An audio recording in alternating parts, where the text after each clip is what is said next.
बहेलिया आया, जाल बिछाया, सब कबूतर फंस गए।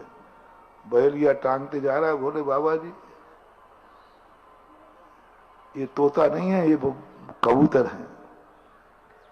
कितने ही समझाओ ये समझ लेंगे, रट लेंगे, लेकिन कुछ अबे तो सारे कबूतर फंसे हुए, महाराज आगे बैठे थे, उनके सामने अभी भी जाल में फंसे हुए कह रहे, बहेलिया आएगा, जाल बिछाएगा, तुम फंस मत जाना। तो महाराज कहते ये तो मेरी ही शिकार है उल्टा, क्योंकि अभी तो फंस गए।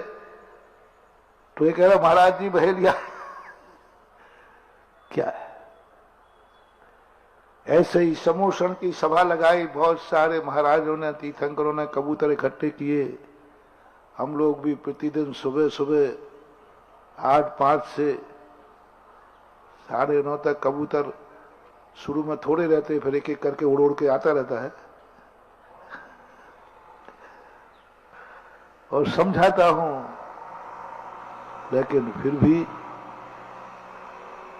भी आप कहते हो नहीं। हाँ महाराज मैंने गलत तो नहीं कहा भैया, कुछ गलत तो नहीं कहा मैंने।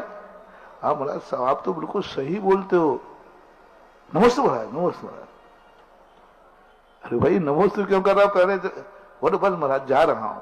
अरे वहीं जाने की तो मना किया है, नमस्ते महाराज। चक्रवर्ती गणधर परमेश्वरी को नमोस्तु कर करके धीरे समोषण से बाहर खिसक गया, सत्य को जानता हुआ भी।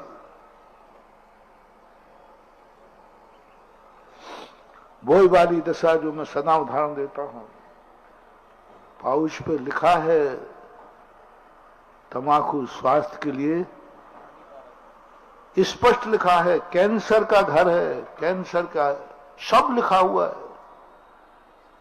पढ़े लिखे हो कि बिना पढ़े लिखे हैं? पढ़े लिखे हैं, फिर भी खाए जा रहे हैं। अब बोलो भैया कबूतर नहीं कहूं तो क्या कहूं, बताओ तो सही, तुम ही बताओ।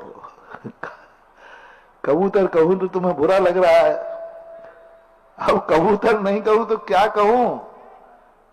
पढ़ रहे हो, लिखे हो, सब कुछ जान रहे हो, उसके बाद भी पुड़िया खोल के खा रहे हो। यही तो कबूतर की दशा है कि हम जान रहे हैं सब कुछ, वही कर रहे हैं जो नहीं करना चाहिए, वही छोड़ रहे हैं जो हमें छोड़ना नहीं चाहिए। हम सत्य को भाग रहे हैं जहां से भागना नहीं, असत्य की तरफ जा रहे हैं जहां मुझे जाना नहीं। ये हो रहा, बहुत कठिन हो गया। कैसे समझाएं, कैसे क्या करें। स्वापी जायते देव, देवता। लेकिन कोई बात नहीं, समंतभद्र महाराज ने बहुत कला सीखी, और ये कला किसको भेजा है? धर्म को करने वाला कुत्ता भी देवता बन गया, और देवता अधर्म करने वाला कुत्ता बन गया। ये किसकी कहानी लिखी थी? पढ़ने का नहीं, ये कुत्ते की कहानी है। अपन को क्या सोचना है? समझ रहा हूं पिताजी, समझदार बहू तुरंत समझ जाएगी कि बेटी को समझाना तो बहाना है, हमारी गलती सुधारना है। समझदार श्रोता समझ जाएगा, ये कुत्ते की कहानी सुनाना तो महाराज की मर्यादा है। सत्य ये है कि मुझे कुत्ता बनने से बचाया जा रहा है। कुत्ते की तो एक कहानी है, सत्य ये है लगेगी उसको। जैसे उस बहू ने ले लिया, नहीं ये बेटी को नहीं समझाया जा रहा है। मालूम है मेरी सासू का लक्ष्य मैं हूं, मैं बेटी को तो समझा रहे हैं, बस यही आदत तुम्हारी आ जाए ना। ये महाराज कुत्ते की कहानी नहीं सुना रहा, मालूम है? आजू बाजू बोल रहा थोड़ा, मालूम है कुत्ते की नहीं सुना है। महाराज जी का लक्ष्य मैं हूं, मैं हूं। इतना मानने में कोई आपत्ति नहीं है, मानना चाहिए, मैं भी कह रहा हूं। जब जब मैं कहानी सुनाऊं तो समझ लेना सीधे सीधे तुम ही हो लक्ष्य में, लेकिन मैं सीधा नहीं सुना क्योंकि तुम बुरा मानते हो। यदि तुम बुरा नहीं मानो तो फिर मैं सीधा सीधा कह दूंगा। सो तुम वो मानने वाले नहीं ना, तो मैं कहानी में। अब तुम्हें क्या करना है प्रवचन में, तुम्हें क्या करना है कथा प्रवचन सुनने की कला देखो।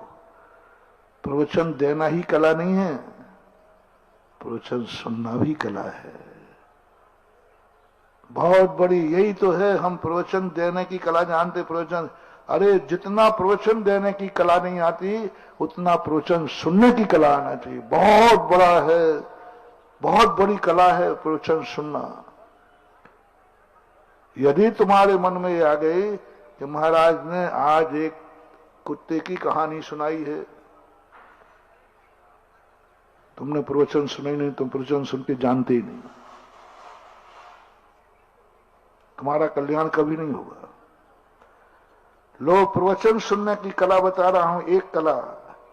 जब भी कोई साधु गुरु महाराज कोई उदाहरण देवें, कोई कथा सुनाएं, किसी की निंदा करें, किसी की, तुम्हारी नहीं, किसी की निंदा करें तो प्रवचन सुनने की कला देखना, तुम तुरंत कहना ये किसी की निंदा नहीं हो रही है, ये मेरी निंदा हो रही है। ये किसी की कथा नहीं सुनाई जा रही है, मेरी कथा सुनाई जा रही है। ये और कोई नहीं है जो देवता से कुत्ता बनेगा, ये मेरे लिए गुरु बता रहे हैं कि मैं मरकर कुत्ता बनूंगा। क्योंकि जो जो कारण इन्होंने बताए हैं वो कारण मेरे में मौजूद हैं। अपने अपदीपो भव, गुरु का हर प्रवचन हर भाग अपने पे लागू करना है। शास्त्र पढ़ो, शास्त्र लिखना उतनी बड़ी कला नहीं है जितना शास्त्र को पढ़ना। पढ़ते समय ऐसा भाव आ जाए, ये श्रावकाचार्य ये ग्रंथ किसके लिए लिखे हैं। मैं अपने अनुभव की बात बता रहा हूं।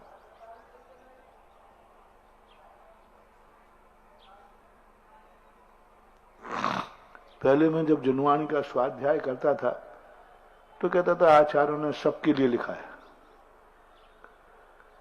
रत्नाचार्य सबके लिए, मूलाचार्य सबके लिए लिखा है, सबके लिए लिखा है, संसार के लिए। तो मन में कोई भाव नहीं आता था, सबके लिए लिखा है, कोई हमारे लिए थोड़ी है, सबके लिए लिखा है, हमारे लिए थोड़ी है, तो कोई फर्क नहीं पड़ता था। फिर जब मैंने एक बार कहीं पढ़ा कि महान आत्माओं की कोई बात सबके लिए नहीं, महान आत्मा सबके लिए नहीं, मेरे हैं, मेरे लिए हैं। और जब भी मैं शास्त्र खोलता हूं तो बस एक भाव कर लेता हूं, ये शास्त्र महाराज ने मेरे लिए लिखा है। किसके लिए लिखा? मेरे लिए लिखा है। और जब मेरे लिए लिखा है, मेरे कोर्स में है, कोर्स में किताब है, तो वो तो पढ़ना, तो क्योंकि कोर्स में है, हमारे कोर्स में नहीं है, ये तो सबके कोर्स में है, तो नहीं पढ़े तो कोई बात नहीं। लेकिन जो टेक्स्ट बुक हो, कोर्स में हो, तो पढ़ने में मन लगने लगा।